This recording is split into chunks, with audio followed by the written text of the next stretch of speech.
Olá, sejam muito bem-vindos. Hoje a gente vai mergulhar fundo numa obra que, olha, gerou muito debate e continua provocando reflexões importantes. Estou falando de O Mito do Poder Masculino, do Dr. Warren Farrell. É um livro que realmente desafia muitas das noções que a gente costuma ter sobre poder e gênero. A obra já começa com uma provocação daquelas, uma pergunta bem fundamental. E se toda essa nossa ideia de que os homens detêm o poder for, na verdade, um mito? Pois é exatamente essa premissa ousada que a gente vai desvendar hoje. Para a gente entender bem esse argumento, nosso roteiro vai ser o seguinte. Primeiro, vamos ver o que é esse tal mito do poder. Depois, vamos passar pelos papéis de sobrevivência, que o autor chama de estágio 1 e a mudança para o estágio 2. Na sequência, a relação entre poder e o conceito de sexo descartável. E, para fechar, a proposta do livro para uma transição de gênero. Então, vamos começar pelo primeiro ponto, que é a base de toda a discussão. O autor nos convida a repensar a própria definição da palavra poder. Essa citação do livro já dá o tom da perspectiva dele. A fraqueza dos homens é a fachada de força. A força das mulheres é a fachada de fraqueza. É um convite para a gente olhar além das aparências, sabe? Para entender as dinâmicas de gênero de outra forma.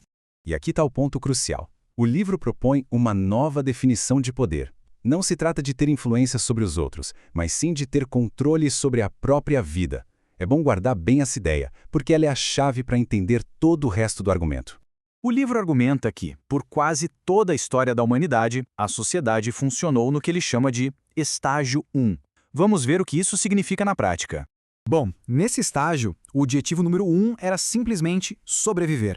Os casais eram o que o autor chama de parceiros de papel, ou role mates. Ou seja, as relações eram parcerias bem funcionais, pensadas para garantir que a família e a espécie continuassem existindo. Os papéis eram bem distintos, né? E se complementavam. O papel da mulher, cuidar dos filhos, do lar. O do homem, proteger e prover, o que muitas vezes significava arriscar a própria vida, fosse na guerra ou em trabalhos perigosos. Segundo o autor, a verdade é que nenhum dos dois tinha poder de verdade, naquele sentido de controle sobre a própria vida. Ambos estavam, na real, presos a papéis ditados pela pura necessidade de sobrevivência. E agora vem uma parte bem interessante, que é como o sucesso desse estágio 1 acabou levando a uma mudança social gigantesca. Basicamente, conforme a sociedade foi ficando mais segura e próspera, a sobrevivência deixou de ser a única preocupação. E aí o foco mudou, foi para a realização pessoal. Os casais não queriam mais ser só parceiros de papel. Eles passaram a buscar almas gêmeas, os soulmates, um amor baseado em interesses em comum e em respeito mútuo. E esse quadro aqui resume essa tensão de um jeito perfeito. De um lado, os papéis do estágio 1 focados em sobrevivência. Do outro, as metas do estágio 2 focadas em realização. O que acontece quando se tenta aplicar as expectativas de alma gêmea numa estrutura que foi montada para parceiros de papel? O resultado, segundo o autor, é conflito e o aumento dos divórcios, porque as expectativas mudaram, mas a estrutura dos relacionamentos nem sempre. Com esse contexto histórico em mente, vamos entrar agora no conceito talvez mais polêmico do livro, a ideia de que os homens são o sexo descartável. Farrell argumenta o seguinte: enquanto a gente fala muito de um teto de vidro para as mulheres, muitas vezes a gente ignora os porões de vidro dos homens. Ou seja, aqueles trabalhos perigosos que ameaçam a vida e que são feitos quase que só por eles. É só pensar em profissões como telhadista, lenhador, caminhoneiro, mineiro de carvão, trabalhador da construção civil. O que essas profissões têm em comum?